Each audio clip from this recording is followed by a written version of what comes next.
All right, so into the 8-4 section of the quiz, we'll of course start with sort of 1E here, which this just looks like one smudge. I guess that's better. So the 8-4 ones all have these different square roots, right? Sort of a square root of, kind of number plus or minus x squared. That was kind of the generic form. And so depending on if it was plus or minus and depending on what the order of the subtraction was, gave us three different cases. So the form here, I guess giving it just a quick once over, we can kind of see pretty quickly this is not an integral that we can just do with a regular u sub or anything like that. So we definitely need these trig subs. The form here, right, is the version a squared minus x squared. It's the constant minus the x squared. So in this case, right, the a value is 2, right, because the squared value is 4. So 2 squared minus x squared. So what we sort of draw as our reference, we're always drawing a right triangle. And the question is, right, so where does the x go, where does the 2 go? And then kind of those two positions will tell us afterwards where this root goes. And so in this case, x goes here sort of on the opposite side. Your perspective angle is here. So that the x goes there, 2 goes on your hypotenuse. That forces, if you kind of do a Pythagorean theorem, that would mean the side down here syncs up with the root of 4 minus x squared. That's how that triangle is going to go. And the sub we're going to use, right, this means the sine of theta would be x over 2. So the x value is 2 times the sine of theta. That means our derivative, right, of that would be 2 times cosine theta, d theta. Dx over d theta would be this, and so d theta comes over. And then if I set up cosine of theta, it would be the root over 2. So that means the root itself, 4 minus x squared, is going to be 2 times cosine of theta. So in these setups, I want to draw this triangle and I want 3 different substitutions. I need to know what x equals, I need to know what dx equals, and I need to know whatever the root is going to be equal to, all in terms of these trig functions, and thetas and d thetas. So if I take that information, I start to sub it in. So the root here on top would be 2 times cosine. 2 times cosine theta, right? X squared is on the bottom.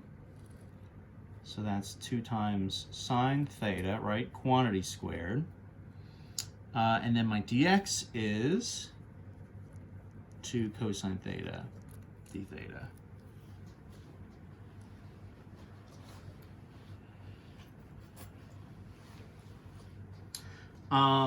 So now let's start to combine all this stuff together.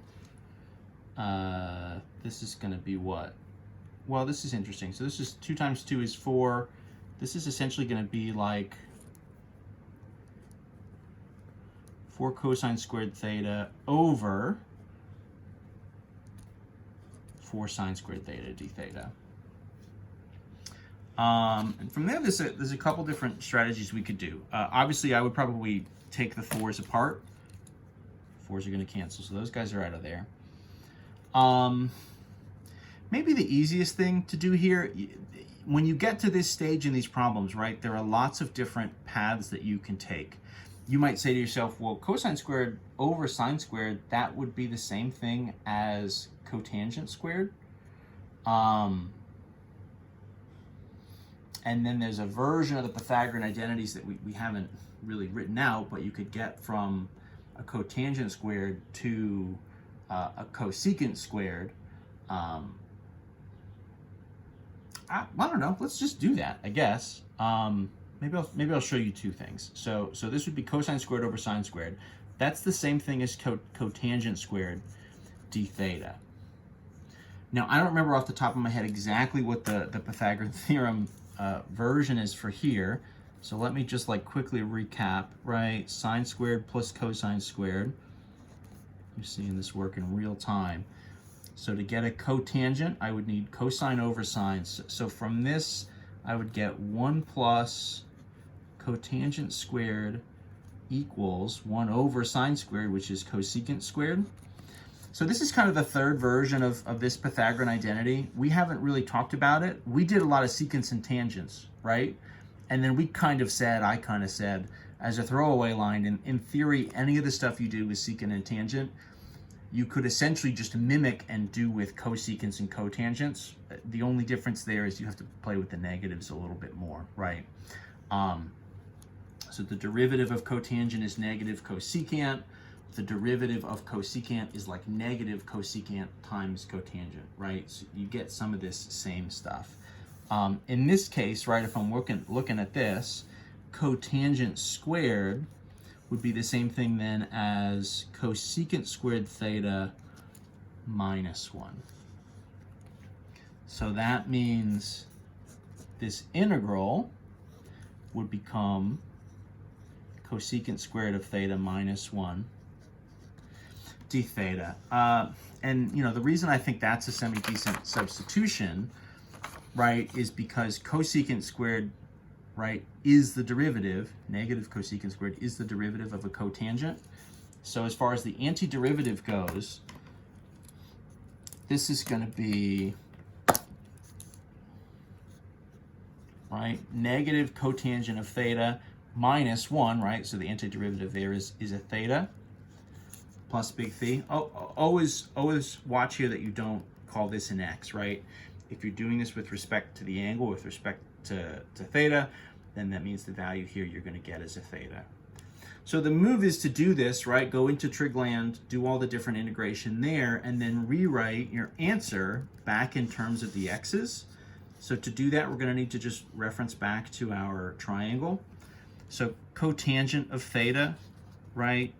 So tangent would be x over the root, opposite over adjacent. Cotangent would then be the adjacent over the opposite. So that's going to be the root 4 minus x squared over x, right, with the negative. So that's cotangent. And then the other thing we're going to use is theta is going to be the arc sine of x divided by 2. And that's since, right, the sine of theta, right, our kind of original setup was x over 2. So if I can reverse it, right, the arc sine of that, the inverse sine of the value x over 2 would sort of be a stand-in for theta. So that's going to be minus arc sine x over 2 plus big C. So that's an option. That gets us to our answer. So that works and is totally fine. I just want to show you guys as an alternate. Let me go back. I'll sort of write it here. So let me go back to alternate for 1e. So let's pick it up at the integrals. So the 4's are canceled. This was cosine squared over sine squared, right? D theta. The other move here would be to say that cosine squared, right, is the same thing as 1 minus sine squared. So the other thing here would be to use cosine squared theta is 1 minus sine squared, right? Again, just using that Pythagorean identity. So this would be our integral. So 1 minus sine squared over sine squared.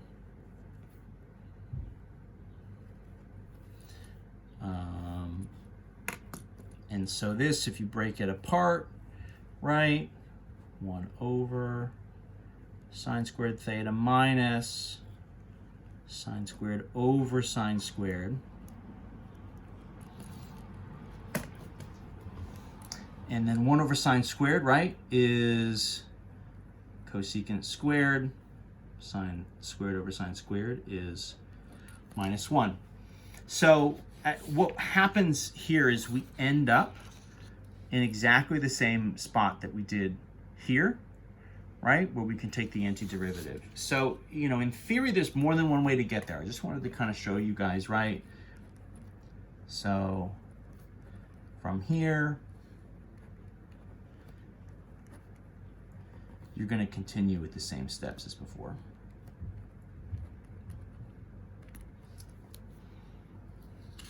Right, so in theory, there's more than one way to do this because all your trig functions, you know, amount to just different rearrangings of sine and cosine, right? They're tangent, cotangent, or sine over cosine, or cosine over sine.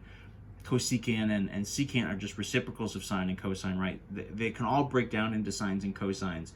What that means is all these different formulas, right, interact with each other in different ways, and you can kind of just use them and take, you know, many different paths to kind of get from point A to point B. And so in this case, we end up in the same spot. You're just getting there two different ways.